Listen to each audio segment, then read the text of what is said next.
sa mga Nostranautics Worldwide, sa mga abangers at mga bago kong subscriber, alam mo, isa to sa pinaka magaan na reading ko. Kasi si ate was like, nagpa-reading na siya sa akin before and bumalik siya sa akin to inform me na Ako si Janet Torres.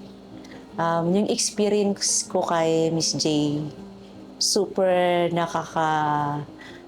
nakakatindig balahibo.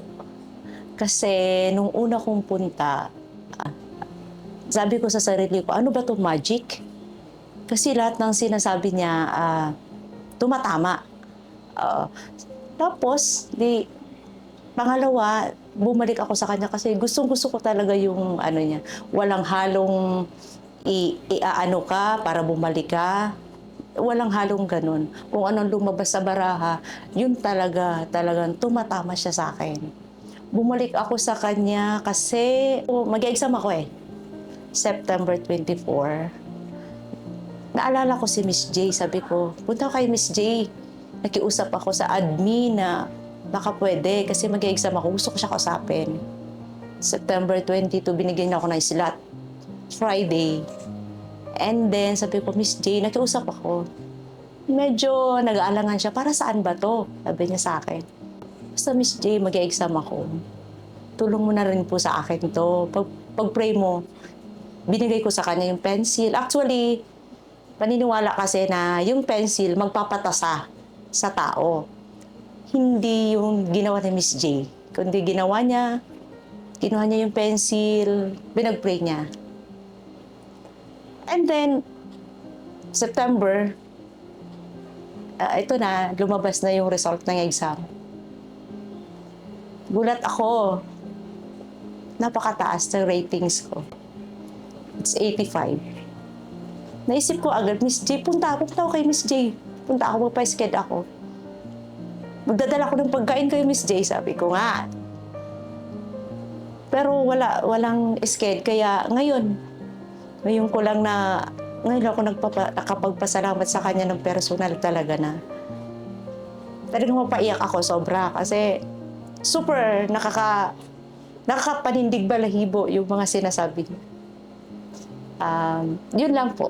Siyempre, thank you. Sobrang nagpapasalamat talaga ako kay Miss J. Totoo. Maano siya. Totoo lahat ng sinasabi niya. Hindi yung nang-aano lang siya para ikaw bumalik dito. No. Kung ano yung lumabas sa bara, hindi siya maganda or ito maganda. No. Kung ano yung nandoon, yun. Magpangit o ano, sasabihin niya yun. Opo. nakapasa ka ng exam. Actually, nakalimutan ko na nga siya. Siya na lang nagpaalala sa akin na, Miss J, ako yung lumapit sa'yo at saka nagdala ka ng pencil. O yan.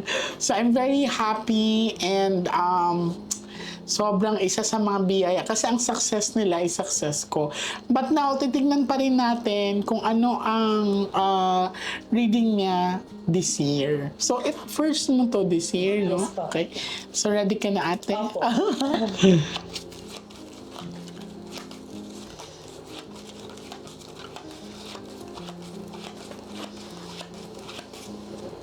Now, I want you to pick one card. Thank you. So, this is you. I'm hoping that this is a red card.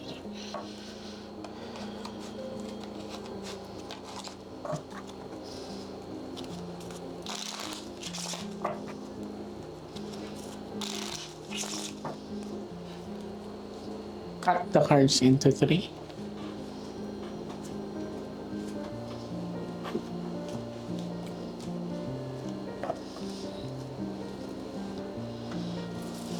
Kuha ka ngayon ng 7 cards of total lagay mo dito.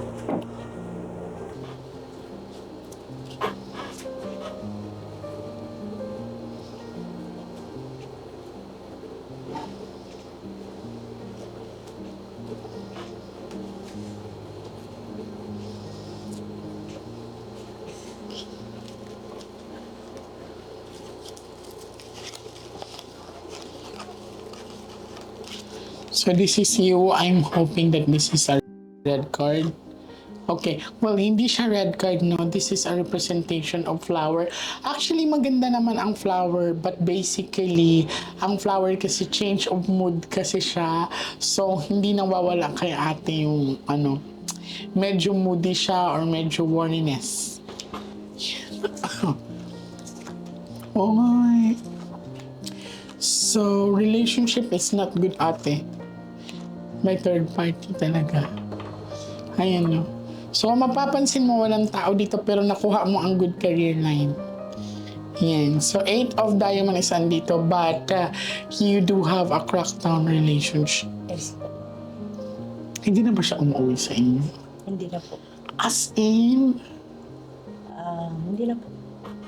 Okay. Pero nasusupport naman siya sa mga bata. Okay. Yun ang importante kung nagsusupport siya. Well, kung masaya siya sa ginagawa niya, sige. Yeah. And you deserve to be loved, ate. Yes po. So, wag mong ikulong din yung emotion mo sa past mo. Hindi pwedeng siya lang ang magiging masaya. Basta ang importante kung nagsusupport siya, sige.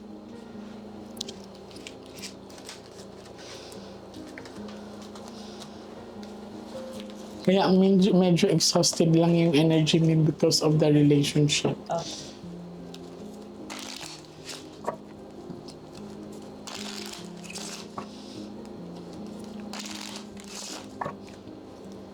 Cut the cards into 3.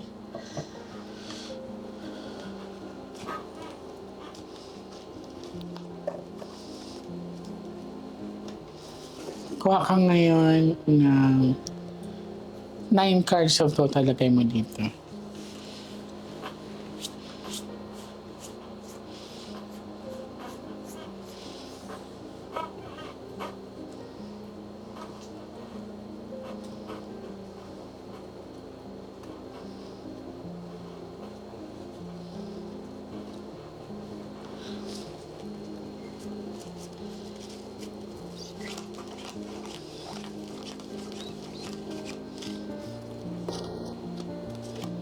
Uy. Wala, may iba na talaga to.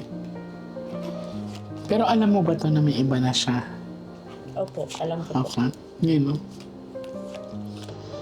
Uy, makakabiyahe ka, ate. Talaga? Yes, this is Ace of Flower. Ala. Well, let go the relationship because I can see right here na may third party involvement na siya and at least alam mo. Alam kong hindi ganun kadali yun, ate, but I'm very, I really appreciate your being strong woman. Ayan. So, ate, don't close the door of your heart. Iibig ka muli. But then, ang pinakita dito, ate, is that you have the opportunity to work and travel abroad. Yeah. So, last set of the card.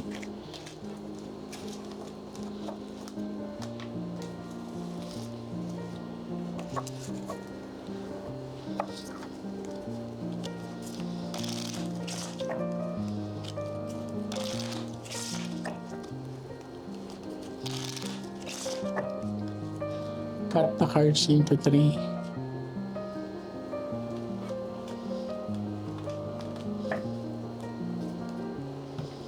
Kuha ka ng last 12 cards of total, lagay mo dito.